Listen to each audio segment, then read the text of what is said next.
Mainit-init na chismis. Mga babaeng nagkakagusto kay Donnie Pangilinan na napahugot sa IG post ni Miss Maricel Laksa Pangilinan.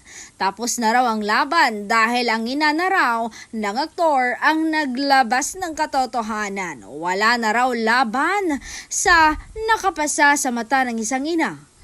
At ang mga ilan nga ay naiyak dahil sa tuwa dahil tanggap talaga ni Tita M ang Gen Z superstar para kay Donnie sa kanyang anak. At ang iba rin ay naiyak dahil wala na raw silang pag-asa sa matinee idol.